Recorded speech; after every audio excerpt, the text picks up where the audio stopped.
Hi guys, and welcome back to the Curious Curators. I'm Hope. And I'm Lindsay. And today we are back with another historically inaccurate movie. This one is Hidden Figures.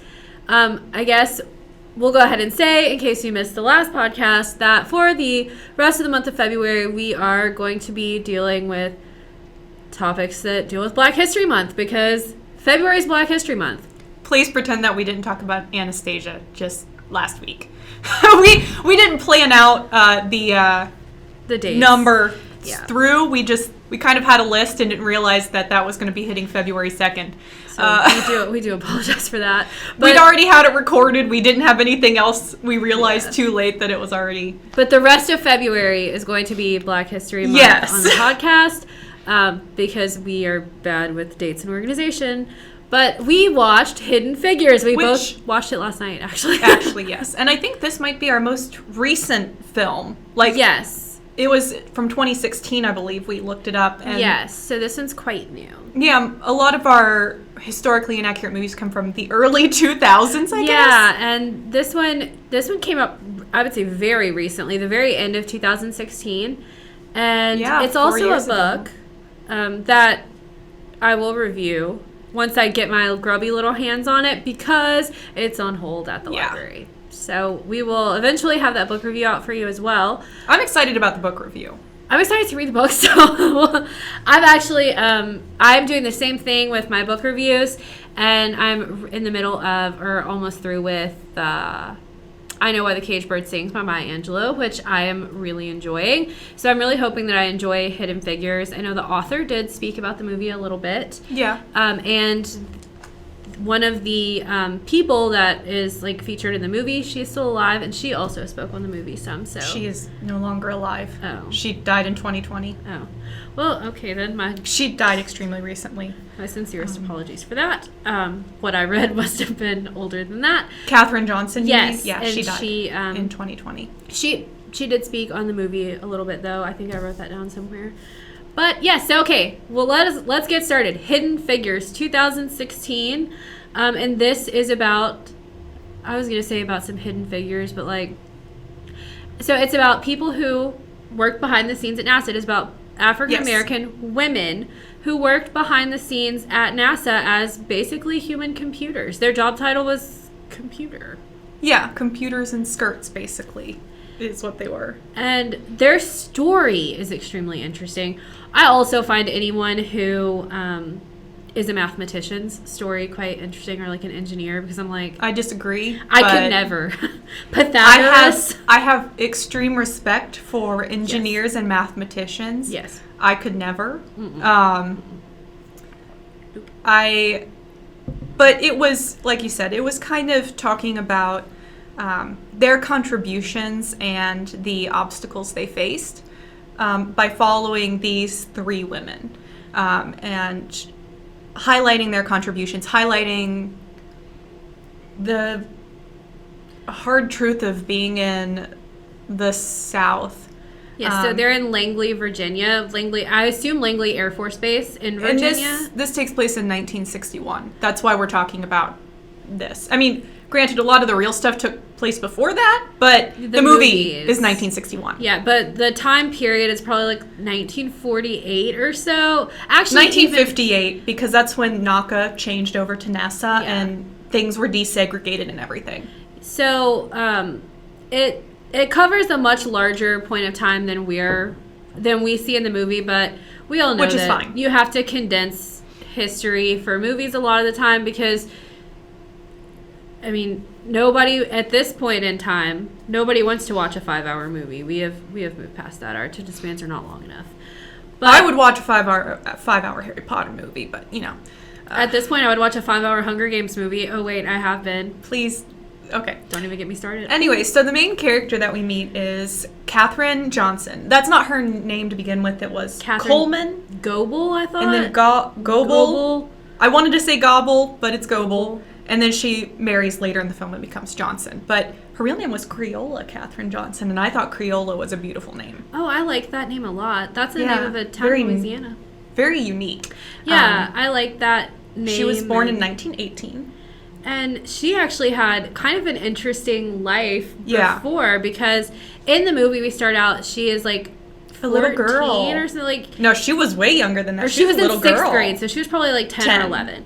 And they're saying, like, she has been accepted into this school way early. Yeah. But you need to move there, and we collected a stipend. It was very nice. But that's true. Katherine Johnson's family moved 120 miles so she could attend school because... When she was 10, she went to high school. Yeah, she graduated at like 14, I Yeah, think, she graduated at 14 from high school. and then college at like 18. So the normal time that most of us are graduating high school, she was finished with college and like ready to start a life. But I think it's so supportive of her parents to have done that, to move that far, and just have that much faith in your child. Yeah. Because a lot of times school for African American children would end at 8th grade. Mm-hmm. At least in that county. Not entirely, but in that county. And they're in Virginia. Yes. So the South. And she wanted to continue to go to school. And, I mean, she did a fantastic job with, like, she finished school and then, I mean, she did much better than me straight out the gate. I will say that, like, 100%. So Katherine ends up getting a job at NACA. Yes. Right. NACA. Predecessor to NASA. And this job is in Langley, Virginia. Can we have a quick side note for the fact that I didn't even know that there was like a NASA campus in Virginia? I didn't either. I'd heard the word Langley with regards to NASA. I did not know it was in Virginia. Well, Langley is like an Air Force base, so I just thought that was like where they built spaceships or something. I mean, I don't know. Like, I never connected it. I've heard Langley before, but I thought Houston and then Florida. And Florida, Cape Canaveral, and But no, NASA has been, or NASA or its predecessors have been in Langley, Virginia since 1917. Yeah. And it's still there today. You can look it up on Google because that's surely what I did. It's a large campus, but Langley is like a base, a military base. So, just to go ahead and get that out of the way, because that's embarrassing that we didn't. Just a little add-on that they didn't mention in the movie is not only did she graduate with the degree in math, she graduated with a degree in French. And I was like, wouldn't it have been cool to hear her speak fluent French at some point? I don't know. That it's irrelevant to the movie. I just thought it was really interesting, math and French. And her first name is like slightly French. Creola. That's a like Cajun French thing, I think. Yeah. I thought that was interesting because they're not anywhere in the same realm of existence. No, not at all. Like, that is really interesting. And languages are, I think languages are difficult. Yeah. Like, math is difficult too. But we're introduced to her friends as well, who are also African American women who work at NASA. Now, they put the date on there as 1961, but a lot of this happened earlier than 1961. They compressed it all down, which I'm totally fine with. Yeah. They don't want to show us, in 1949 this happened, in 1958 this happened. We would have lost interest by that point. But we meet, it's Mary and Dorothy, right? Yes. Yes. Mary Jackson and Dorothy Vaughn. Yes. And the opening scene of, like, this part of the movie, we've already talked about. We basically did this podcast. For a long time, We basically did this podcast earlier, so, because we started talking. But the opening scene of the movie, I think, is great. Or of this part of the movie, I think if the movie followed the vein of this, it would have been great. And I think it also kind of it introduces you to the three women well. Like, how they're going to handle conflict. Like, just, it introduces you to them well, I think. I had a big issue with this movie that I kind of already told Hope, and so Hope's going to have to suffer back through it. I felt like instead of going through the obstacles of race and gender issues with grace and subtlety, they went through it with a sledgehammer. Like, every single scene where there was racism or sexism being displayed, they had to smash it in your face and physically tell you, this is racist. Or this is sexist. And instead of showing you in more subtle ways. And my biggest issue with that is, because I know you hear a lot of, a white person saying, oh, I don't like when they put racism in your face in these movies. That's not my point. My point is that what this does is create a vision in the media of this is what racism looks like. It's always blatant. It's always obvious. This is what sexism looks like. It's always blatant. It's always obvious. Instead of taking the time to explore a more subtle way of racism, exploring microaggressions, exploring the ways that racism is performed in ways that aren't wholly visible and are not going to be called out. And that's why we have these arguments of like, there's no racism anymore because if nobody's smashing down a colored sign, or nobody's running their kid away from a black man who goes to drink at the colored fountain. Nobody's, saying things that they shouldn't. It's never, well, you can't do this because you're a woman. You can't do that because you're black. And I feel like if they had expressed it in more subtle ways and showed more microaggressions and not had to sit there and say, this is racist, by the way. I'm going to add a line in here so you know that they're doing this because they're racist. Or I'm going to add a line in here so that you know they're doing it because they're sexist, which is what it constantly does. There's only like one or two maybe scenes two that are okay. That kind of put to play what we're talking about. And they're actually a little bit later on in the movie even. So just to give you just a little bit of background for what this is the space race, right, between in the 60s. Russia and the United States. And Russia's spaceships, they're not spaceships. I'm an idiot.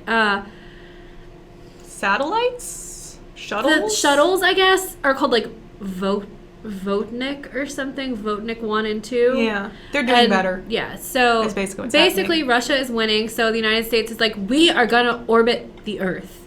And I think the main thing on this is we are trying to get John Glenn in space. Yes. To go on his he's Friendship 7. Mercury missions. His call sign is Friendship 7. That's the part that I remember the most. So we're trying to get John Glenn into space. And at the end of the day, this could not have happened without Catherine, Mary, and Dorothy. Yeah, I think mostly to Catherine's credit, Dorothy was a supervisor for the computing department. But she wasn't being titled or paid as a supervisor. Which I think was one of the moments that people would relate to the most, is when you step into a position and you start being acting supervisor, but they refuse to promote you or pay you for it because you're already doing the work without being promoted or paid. Yes. So was she HR or was she a computing person too? Kirsten Dunst? Yeah, I don't actually know her she position. Was kind of like HR, it sort of seemed like, but then maybe not. We don't really know. But she was also a woman, a white woman, and she was kind of the one who was trying to be the I'm not racist character. I don't dislike you because of your color. I just dislike you because I'm better than you. Is what her character is kind of going through. But really, she's racist. Which she kind of not admits to, but she kind of gets later, I think. But let me be honest. A lot of this is about math. Yeah. And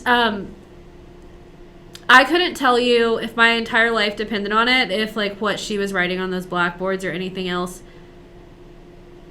was right, or would have been anything that they even did for space, or I don't know. When it came to math and space and engineering, this film was too smart for us. But when it came to social and political movements, it treated the audience like they were stupid. We were too smart for it at that point. But they were, because they had to tell you. They're like, this is, it was always Jim Parsons' character, Paul Stafford, he would say things like, well, you're a woman. Yeah, he said, you're a woman, or it's because you're a woman, or a woman can't do this so many times. And there was another time when Mary Jackson was taking her engineering class that she had to petition for. So Mary Jackson is the engineer. And in the movie, she, goes to court for it and all kinds of stuff, but really she just, like got a signature. But it made it very exciting because she gives a fantastic speech. I don't mind that change. It made it more dramatic. This is a movie about math. They had to make things a little bit more dramatic. And I think she gave a fantastic speech to the judge in the movie that really, like, you were like, yes. Yeah. Yes. Like, yes, this is it. And I think if they had more, like, little soliloquies like that, that would have been fantastic as well. Katherine had a short one as well. Yes. But I think Mary's was one of the best. But Mary is trying to go to school to be an engineer. Yes. Mary wants to go to school to be an engineer. And something for the context of this time, computing was seen as a woman's job, which I don't think is something that we view today. We see computing as a man's job. Like a mathematician, like if I had to picture a mathematician, which it would be a man, happens very rarely, just right now. Yeah, it would be a man. It would be a man with like what you would call like a Poindexter type man. Yeah, like, but in the 50s and 60s, computing was seen as a woman's job and engineering was seen as a man's job. So there was a little more acceptance of the women being computers. That's why the whole department was women. Yeah. But Mary wanted to be an engineer.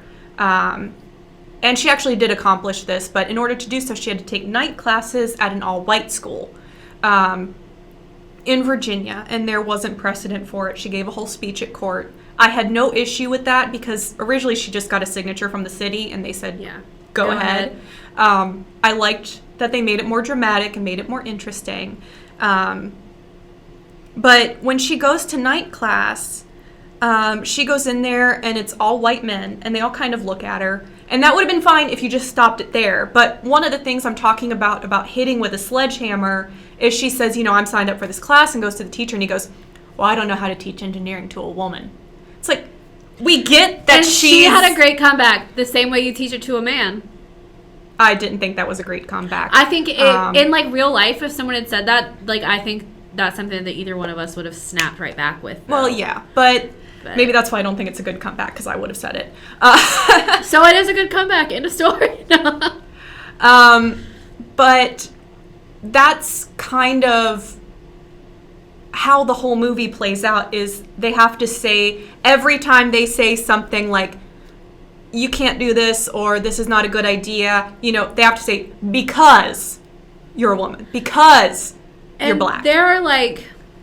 I don't know. A couple of... So, first off, Mary had like a... What do you call it? A mentor type person? He was a Polish Jew, I think is what he said in the movie. Yes. And he was supporting her. He basically was like, girl, you need to be an engineer. Yeah, and something else that has been... criticism that has been levied at this is creation of the white savior.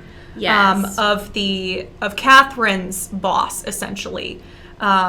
He's a made-up character. He's like a conglomeration of every person that ever worked at NASA in this role, basically. Yeah, so he's kind of become a white savior. And we should point out that the director is a white man, and he gets very defensive when you talk about this. I printed out some quotes. We'll read you those quotes before it's all over. And he uses Taraji Henson, who played the main character, as a shield, and saying, well, she thinks this too, which is a problem. You shouldn't use a black woman as your shield. You shouldn't put words in anyone's mouth anyway. Let her speak for herself, If she thinks please. that, she can say she thinks that, and we can say are bad. And that's exactly what happens in the movie, is they decide that they're going to make the white man speak for the black woman a lot. Like, the bathroom thing. Oh, yes. So, okay. In the movie, Katherine has moved to this new part of the building and, like, has to go to the bathroom because she's a person, and that's just what happens in your existence. And she can't find a bathroom near her, so she runs... For colored women. So she runs a half a mile to the other side of this, like, Langley campus to go, like, to the one bathroom where she knows where it is. And then she runs, like, a half mile back. So, like, every time she has to go, it's, like, this 20-minute ordeal. And I think that really shows just, like, difficulties, like... I don't mind what they did, but that wasn't really the fact. Like, that wasn't true. Like, Katherine didn't have that problem at all. No. Katherine was like every single one of us would be, and she was like, I'm going to use this bathroom right here.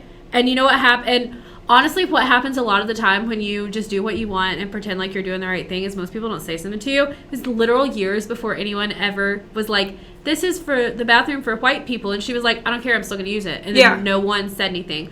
Who was actually running around with the bathrooms? It was actually Mary, who got moved to a different part of the complex. And they did have segregated bathrooms, but they did not have colored bathrooms in every building. Yeah. So she would have been having to go to a different building.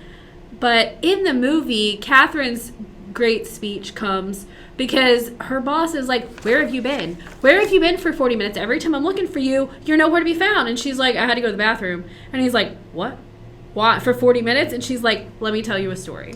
See, I hated this because he goes and takes a sledgehammer to, like, the colored women's bathroom. I thought that was ridiculous. And knocks down the sign, and he's like, there are no more segregated bathrooms. And I'm like, in real life... He said we all pee the same color at NASA. In real life, Katherine was the one who was like, no, I'm just going to use the white women's. This is insane. I shouldn't have to follow these stupid rules that make no sense. I feel like having this white savior took away her autonomy and her, you know, her moment. Like, I would have preferred her taking the sledgehammer to the sign. Well, I did like that, like, they showed how difficult it can be to, like, or it could be to get somewhere like that. I don't mind that part. Where he rips down the sign, I think that's too much anyway, because who was he even? Is he just, like, the director of Langley? Is he, like, a government official? Is he, like, they don't ever really tell Let me tell you something Katherine said. Yeah, so we don't care about this man. I didn't feel the segregation at NASA because everybody there was doing research. You had a mission and you worked it, and it was important to you to do your job and play bridge at lunch. I didn't feel any segregation. I knew it was there, but I didn't feel it. She was assertive and she ignored racial and gender barriers and asked to be included in editorial meetings. She told people she had done the work and she belonged. I'd just like to say, all of this is Katherine doing the work, not some white savior manager who's doing it for her. And she did the work. And we will get to the part where Katherine does get into the editorial meetings, but I want to just touch on the first time that we meet John Glenn. Okay. So they are all outside of Langley, and like John Glenn and a bunch of Navy pilots. So John Glenn was like a Marine pilot, which is apparently very rare. I literally know nothing about this because until, you know, our Pearl Harbor podcast, we thought that pilots were in the Air Force. So here we are. Every day's a school day, right? It really is. Yesterday was too, because I didn't know there were Marine pirates. Pirates? Pilots. Please make a movie, Marine Pirates. Yeah. And also they're like marine like water though. Right. And like, no, that's the pun. Yeah. Is they're Marines, but they're also marine like water. Yeah. We are so funny. Disney, hire us. So, because I had a great idea for a Disney ride. Remember? Yeah, from the Emperor's New Groove. Okay. Anyway, I keep hitting myself on this table. That's okay. I did it before we started recording. That's a different podcast. Okay, so they're meeting these Navy pilots. I'm not even sure where the Navy pilots come in because clearly John Glenn is going on this solo space flight. Maybe they haven't picked yet. I don't know. I don't think they'd picked yet. They had a few other guys go up before him. Okay, Gus Grissom and Alan Shepard. So maybe that's who these people are. And they were actually able to find Alan Shepard because he was one of them who went up and fell back down. They were actually able to find him because Katherine calculated his trajectory. So they were able to find him. Oh, yeah, because it didn't have enough speed or whatever.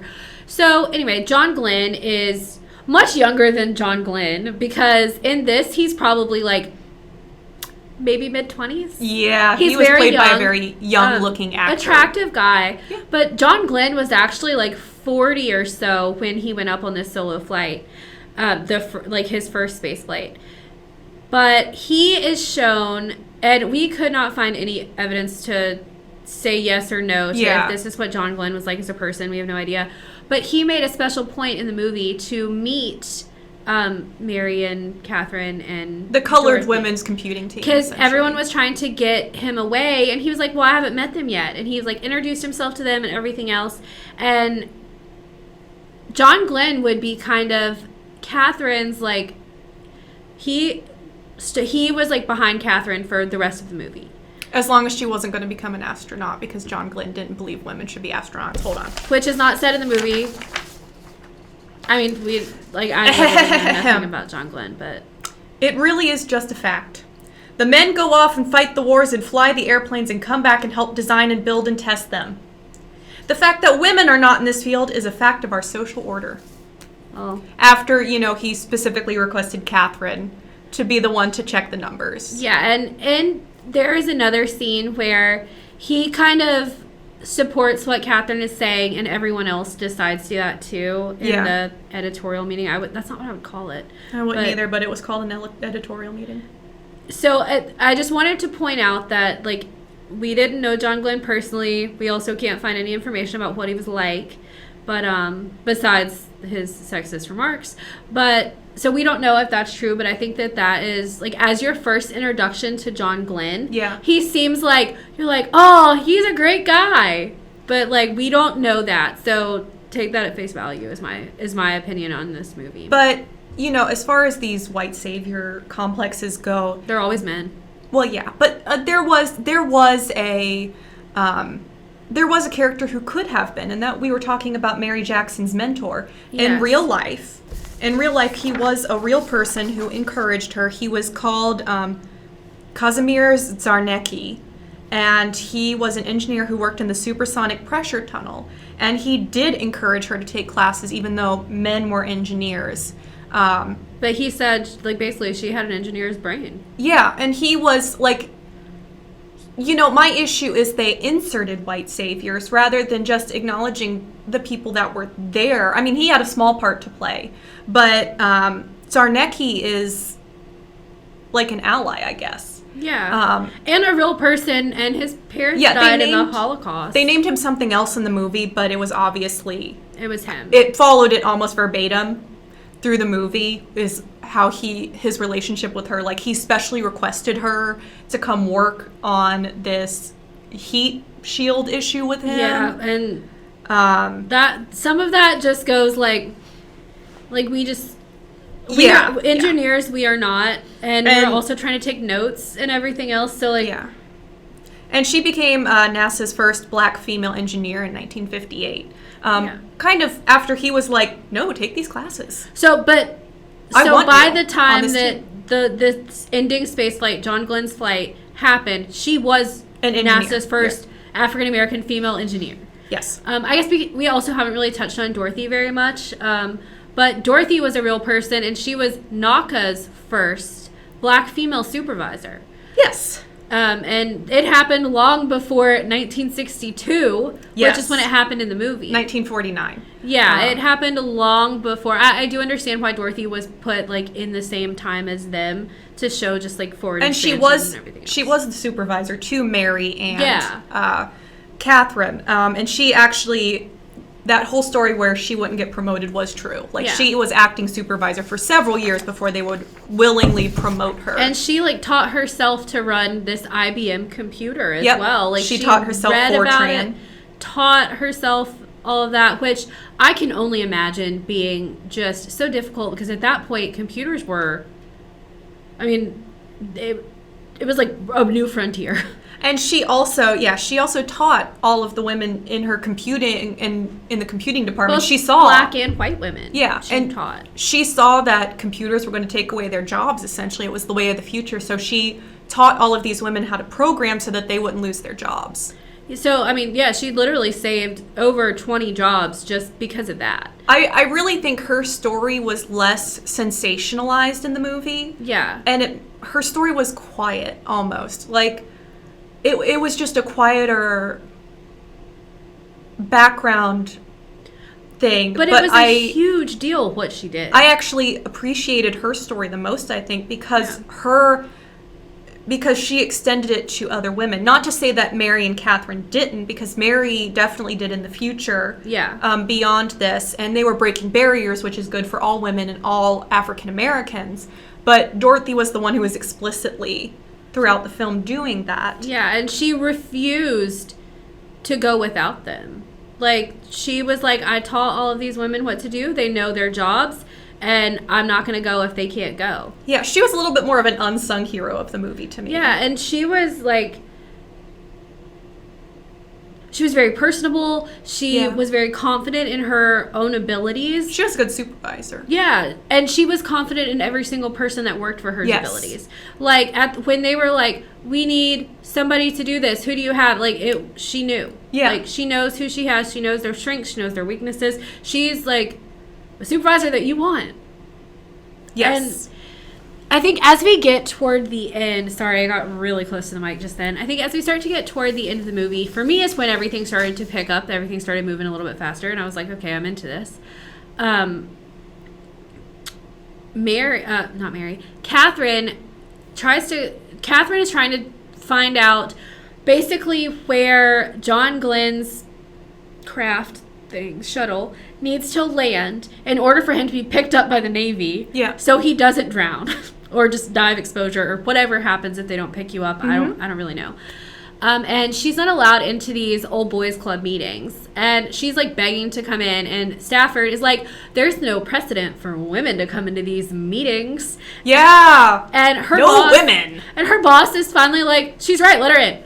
So she goes into this room and he's calling them Pentagon meetings, which I was like, clearly they're not at the Pentagon. They're at Langley, because why would she be standing somewhere in the Pentagon and not allowed in the meeting? That would be stupid. A waste of time. Anyway, so she finally gets to go in this meeting, and it's a couple of, like, I don't know, men with medals. Her boss, Stafford, who's like the head engineer or something. Yeah, Stafford is the head engineer, and he's, the one who sits there and has to, like, well, you're a woman. You're a woman. You can't do this because you're a woman. Like, at every turn. I'm like, we could see the sexism without him saying it. And it's always like, and he doesn't really, a little bit, but he doesn't play because you're a colored woman. It's always because you're a woman. Right. Well, he's an engineer, and women were not engineers back then. But, so she comes into this meeting, and her boss is championing her at this point. He's like, Mary, why don't you just go work this out on the blackboard? So Mary is like, bet. Thank God he's there. Yeah, so she gets up and she works it out on the blackboard, and this is another part where John Glenn's like, well, I'd get a speeding ticket if I was going that fast. I like these numbers. And everybody's like, oh, we love her. Like, great job, Mary. Katherine. I keep saying Mary. I'm so sorry. Everyone's like, great job, Katherine. It's probably because you're in love with Janelle Monáe like everybody else is. She's stunning. So, this is kind of the start of, like, we understand that Katherine is hyper intelligent. Katherine is so smart. We already knew that. Yeah, but she's just, like, in front of all these, like, doubtful men. So you're like, queen. Okay, great. But then the computer ruins everything. The computer does the calculations, and they don't read the same as the day before as John Glenn is getting ready to go into space. And this is actually much more, like, spread out, but we're at 33 minutes. Like, we're running out of time, so... And we've already talked this through, and we did it for hours. Oh, so. I meant the movie was almost over. Like, I thought you meant, like, we're at 33 minutes till the movie was over, and I was like, yeah, like, no, we don't we're have a lot of time. 33 minutes into this podcast, and we already talked about this for, like, 3 hours, so we know we can talk that long about it. Dangerous.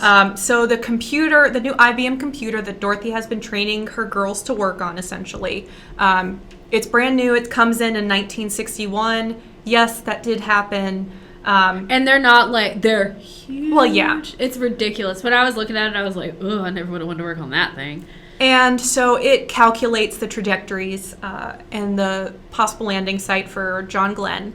And they're coming in with different numbers than they had the day before. And so John Glenn basically says, get that Katherine girl to check the numbers. If she approves them, then I'll do it. And this is when he's getting ready to, like, get in the space shuttle. Now, this happened, except it was a longer period of time. Yeah, there were, like, a couple days. But in the movie, they are, like, running papers to her, and they're like, you need to do this. You need to do this right now. And she, like, does it and leans back, and the girls are like, are you taking a break? What are you doing? So she gets up and runs all the way back. Like, right, but the point being, John Glenn did actually request that Katherine check the numbers, like, personally. Yeah, it was her, or like, we're not doing this space flight. Yeah, and I certainly don't mind them crunching that into just a few minutes rather than several days, because it makes it exciting. Yeah. Well, one thing that the movie totally left out about the space flight is it was postponed like 2 months. Yeah. It was this whole mission was just postponed like 100 times it was cloudy, like just right. Something broke. Like, if you remember, I mean, at this point, if you ever remember any kind of space shuttle launch, they're almost always postponed and something always breaks. Yeah. Even today. Like, that happens today. So all of that happens. That's kind of the end. She's invited inside to watch the shuttle go into space. She's invited inside mission control, which didn't really happen, but I'm totally okay with that happening for the movie because it makes it exciting. It's a good payoff that she gets to be in mission control to watch this. Yeah, I will say I'm not sure that mission control was actually in Langley. From what I was understanding, is there are people all over the world that will connect with the space shuttle on behalf of NASA. So like he was like talking to people in Australia and all kinds of stuff, but there's like this issue on Glenn's flight in the movie, and there was an issue on Glenn's flight. And he did have communication blackout zones where he couldn't communicate with like whoever, but it like I don't think they thought he was dead ever. And in the movie, like, they shortened the trip, but he completed that entire trip. He made 3 rotations around Earth and came in at the right time. And in the movie, you can see the TV announcer that's like John Glenn has, like, they don't say landed because he's bobbing in the ocean, but he's made impact or something, and they're picking him up now. Mm-hmm. And we don't, like we said, we don't really know a lot about space, but it has to be within like 20 miles, like, and you need to hit that or you'll just be lost in the water. So here's kind of my final thoughts on the movie. Okay. It was a good story. It was a bad movie. Here's the thing. I loved the story behind it. I thought the directing was not very well done. I thought the script writing was not very well done. That's why I'm excited about the book. And I felt that inclusion of a lot of certain things in there was unnecessary, and that taking out the subtleties and microaggressions of racism and sexism is a disservice to people who have experienced it and will experience it. And I also think, even outside of that, something we talked about is there were a lot of setups for side plots that they just dropped. Like Mary Jackson's husband becoming increasingly militant feeling about the civil rights movement. And he was a civil rights activist. Yeah, but there was no ending to that. There was no like completion of that side plot. It just kind of fizzled out all of a sudden. A lot of times, Dorothy especially walked past a protest. And we thought something was going to happen there. Yeah, we thought something was going to happen because historically, like, those protests would have been shut down, probably quite violently. And I thought there was going to be a payoff for her husband having those militant feelings. Like I thought like quite a few things could have gone very bad, and they didn't. I thought there was going to be a development of like and I talked to you about this earlier too, of Catherine's desk mate. So right across from her was a white man, and he had no lines in the entire movie. And you know, the first time you see him and he sees that a black woman is sitting across from him in the research division, he's shocked. Yeah. But then later he passes her the phone when they have to stay late so that she can call her family and let them know that she's going to have to stay late because she doesn't have a phone. And I thought he was going to be a representation of the silent white majority of the people who had human politeness and decency, but they weren't like actively fighting these policies. And he was just nothing. I thought he was going to be the silent majority, like the people who sit by and let these things happen, like not an active protester, but also somebody who has human compassion. You know, I'm not saying like the silent majority is to be lauded, because they let things happen. Yeah. But I thought he was going to be a representation of the feelings of everybody, because not everybody back then was either absolutely pro-segregation or absolutely against it. No. It wasn't black and white. I thought he was going to represent a moral gray area, because they took so long on those shots of him, but nothing came of him. He didn't even get a line. Yeah, so there were a lot of places where the ball could have been dropped. We did mention this director. He's called Melfi. Melfi is his last name, I think. Yes. So when he was criticized, he basically said, "It's very upsetting to me because I'm at a place where I've lived my life colorless, and I grew up in Brooklyn. I don't see race." That's exactly what he said. I walked to school with people of all shapes, sizes, and colors, and that's how I've lived my life." And then he says a bunch of other stuff. And hides behind Taraji Henson. Yeah, he says, so does Taraji Henson. But then he also says, if we keep labeling something a black film or a white film, basically that's modern day segregation. We're all humans, and any human can tell any human story. I don't want to have this conversation about black film or white film anymore. I want to have conversations about film. Let me, how about my quote from him? He's a winner of a man, really. There needs to be white people who do the right thing. There needs to be black people who do the right thing. And someone does the right thing. And so who cares who does the right thing, as long as the right thing is achieved? Yeah, it's important that black people are shown doing the right thing and having their own autonomy. Can you tell me what the right thing is? Well, I mean, you would say in segregation, it would be obviously desegregating. Right, but like, when people were pointing out that they took like autonomy away from the women of this film and gave it to a white savior, and that was his response. That guy did the right thing, though. Yeah, so who cares? That guy wasn't real. That guy wasn't real. So like a fictional character, I mean, can do the right thing in the world of a fictional character. But when you actually have real women being represented here who were the ones who actually did the right thing. So that man didn't do the right thing because he wasn't real. And you gave it to a fictional white male character. That's my big issue with him, is he refuses to take any criticism from people about what he did with this film. And this was in 2016. If this was made in the 90s, I'd get it. Yeah, but 2016? We've actually talked about movies made in the early, like, 2000s, where directors will now admit, you know, if I was making this today, I would do it differently. Yes. But in the early 2000s, I could, in in Troy, when he was like, we couldn't put a gay relationship on screen. Right. Because it just wasn't done. But now... I would say grow a pair, but... Well, Brokeback Mountain had just come out around that time, too. Yeah. So, like... But he's like, if I made it now, they'd be together. Conversations around race are different in 2016 than they were in the 2000s. And if I see a film in the 2000s doing a better job portraying race than one made in 2016, there's a problem. Because we talked about Pearl Harbor. You talked about Pearl Harbor, and I listened. I talked about Pearl Harbor and said that they handled their racial issues better than this movie did. Yeah. And that's saying something. And there was like one black guy in the whole thing. Yeah. And they handled it better for him. And that's uncomfortable. Like I said, I think this was a great story.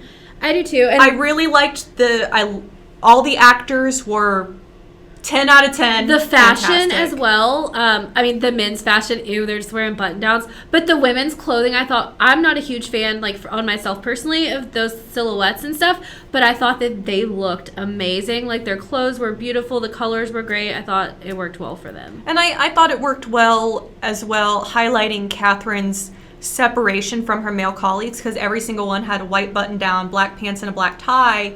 But she always came in a colorful dress. Like, there's one moment where she's sitting amongst all of them and she's in like a jewel toned little dress, like little number, and I think it was a good visual. Their costume designer did a fantastic job. Representation of the differentiation between her and the rest. And I also loved all the comments about a single strand of pearls. I think that is such a, like, that is a thing that we see, like, I think in the wealthy, the pearls and everything. So I think it's so fun that they, like, brought that in, because I think 50s and 60s housewives, you often see the pearls, and that could have just been left. Like, you didn't need to do that. I just thought it was a fun nod to the year, like, to the time the movie was made, because, like, now we wouldn't wear. Yeah, I just liked and at least as far as I noticed, Kirsten Dunst's character was always dressed in very conservative colors, like a black dress. And she looked frumpy. Well, no, I thought she looked beautiful, but her hair was gross. She looked like 20 years older than she is. Well, yeah, but I thought her dresses were always well cut. Oh, yeah. But she always wore extremely conservative, like, black gowns, whereas all the women of color were usually in pretty colorful numbers.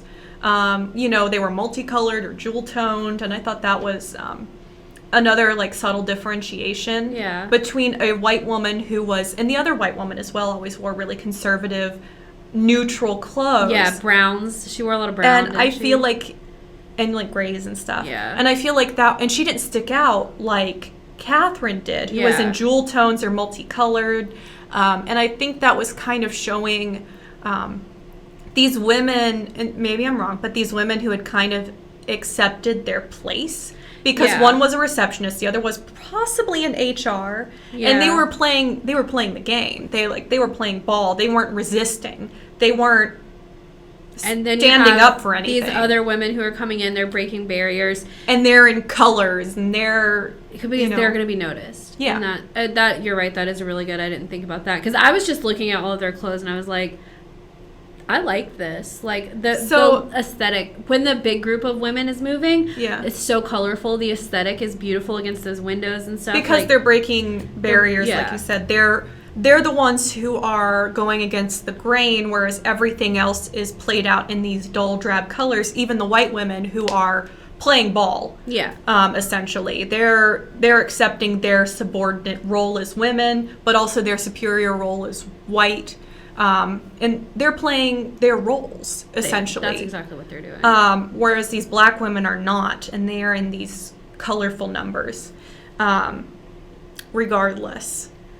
Great story. I'm excited for your book review, because I think the book is obviously going to do it a lot more justice than this film did. And like I said, great story. Poorly directed movie, in my opinion. Interestingly enough, was nominated for 71 awards and won 28 of them. That's because it's Oscar bait. Yeah. It didn't win anything at the Academy Awards, though. So yeah. It's Oscar bait. And I'm not saying that the women, the actors in this did not do a phenomenal job, because they did. But this was clearly Oscar bait. And I usually don't like Oscar bait movies. I didn't really care for this. I liked it better than I thought I would. But that's because I was interested in the women and the stories, not in the actual movie itself. Yeah. Well, guys, I guess that's all we have for this one. Yeah. And we'll be back with another one next week. Yeah. Or a historically inaccurate movie next month, a podcast next week. Yes. All right. Have a good week, guys. Bye. Bye.